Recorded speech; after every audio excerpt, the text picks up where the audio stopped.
ലോകകപ്പിൽ കളി നിർത്തിയ ഓരോ ഹൈഡ്രേഷൻ ബ്രേക്കിലും കൊക്കക്കോളയുടെ ഖജനാവിലേക്ക് ഒഴുകിയെത്തിയത് കോടികൾ.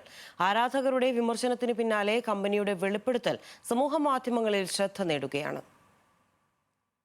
മത്സരത്തിന്റെ താളം തെറ്റിക്കുന്നുവെന്ന് ആരാധകർ വിമർശിച്ചു. കളിയുടെ ഒഴുക്ക് നഷ്ടമാകുന്നുവെന്ന് മുൻ താരങ്ങളും ചൂണ്ടിക്കാട്ടി. പക്ഷേ ഹൈഡ്രേഷൻ ബ്രേക്കുകൾ ലോകകപ്പിൽ ഏറ്റവും കൂടുതൽ ആഘോഷിച്ചത് ഫുട്ബോൾ ആരാധകരല്ല, ലോകകപ്പിന്റെ പ്രധാന സ്പോൺസറായ കൊക്കക്കോളയാണ്.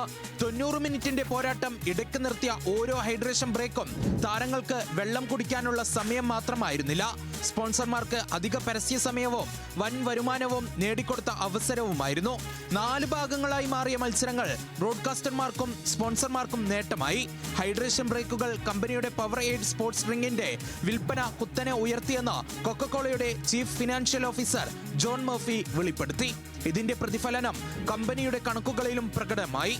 രണ്ടാം പാദ വരുമാനം $13.37 ബില്യൺ വിപണി പ്രതീക്ഷിച്ചതിനേക്കാൾ $210 മില്യൺ അധികം.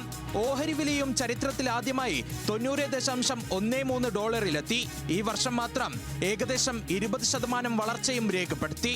ഇതോടെ 2026 വാർഷിക വളർച്ചാ ലക്ഷ്യവും കമ്പനി ഉയർത്തിയിട്ടുണ്ട്. എന്നാൽ ഇപ്പോഴും ബാക്കിയാകുന്ന ചോദ്യമുണ്ട്: ഹൈഡ്രേഷൻ ബ്രേക്കുകൾ ശരിക്കും താരങ്ങളുടെ ആരോഗ്യത്തിന് വേണ്ടിയായിരുന്നോ, അതോ ലോകത്തിലെ ഏറ്റവും വലിയ കായികവേദിയെ കൂടുതൽ ലാഭകരമാക്കാനുള്ള ബിസിനസ് തന്ത്രത്തിന്റെ ഭാഗമായിരുന്നോ? ആരാധകർ വിമർശിച്ച ഓരോ ഹൈഡ്രേഷൻ ബ്രേക്കും കൊക്കക്കോളയുടെ അക്കൗണ്ടിലേക്ക് കോടിക്കണക്കിന് ഡോളറുകളുടെ നേട്ടമാണ് സമ്മാനിച്ചതെന്ന് കമ്പനിയുടെ തന്നെ കണക്കുകൾ വ്യക്തമാക്കുന്നുണ്ട്. Sports desk, news Malayalam.